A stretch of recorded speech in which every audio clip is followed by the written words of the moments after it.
So the importance of being in a specialized comprehensive cancer center to treat kidney cancer is really important because we really need a multidisciplinary team to treat kidney cancer.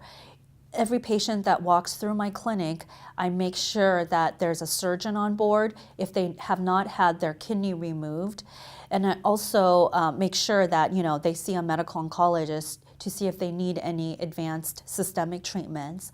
And if they have a lot of pain, especially in the bones, I tend to refer them to my radiation oncologist to consider palliative radiation to help with pain control.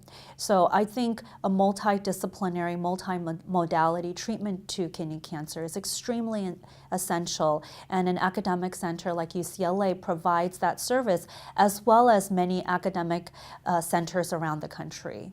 All patients, if they have the opportunity, should be referred to a multidisciplinary center. However, the community centers offer just as good of a care, as well as bringing in all the different specialists together.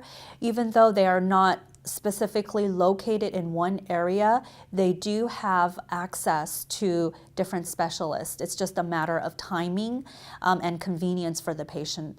That's why I think being in a community center is fine as long as the surgeon is qualified, they do a lot of nephrectomies, and they have a lot of experience doing that. So the other thing I like to do, I like to discuss in a multidisciplinary setting is, presenting complex cases in tumor board. We do have tumor board once every other week, and we discuss cases where the pathologist, the radiologist, the radiation oncologist, the urologist, and myself come together to discuss complex cases and to come up with a treatment plan that is otherwise very difficult.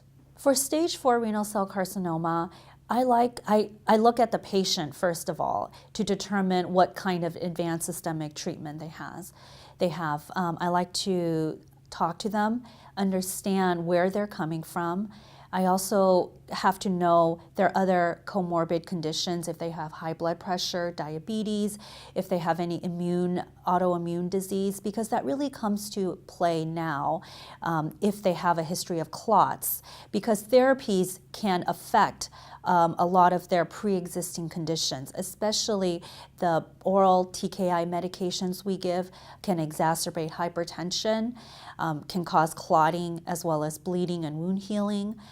The immunotherapies, if you have a coexisting autoimmune disease, can worsen that. So we always take the patient's pre-existing conditions in mind. When I assess a patient in clinic, I always ask them, we go through their entire medical history.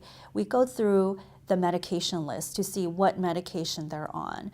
I go through their family history, their surgical history to make sure that there are no contraindications to the specific type of treatment I'm giving them, and to look at their overall health status, their functional status, how they are able to perform their activities of daily living every day. So those questions are very important to me to assess if they're able to tolerate treatment and what kind of treatment I may give them. Right now, as they are able to look in a computer, to Google, patients are very evolved, they're very knowledgeable, they understand what the therapies are out there, maybe not the nuances and the specific details, but they understand the general classes of medications and generally the side effects. So some of my patients are very savvy and they're very involved, they're very knowledgeable when they come. They bring a list of questions as well as what they've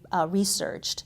So we go through them, and I think that is very important to be an advocate of your own care and to know as much as possible before coming in.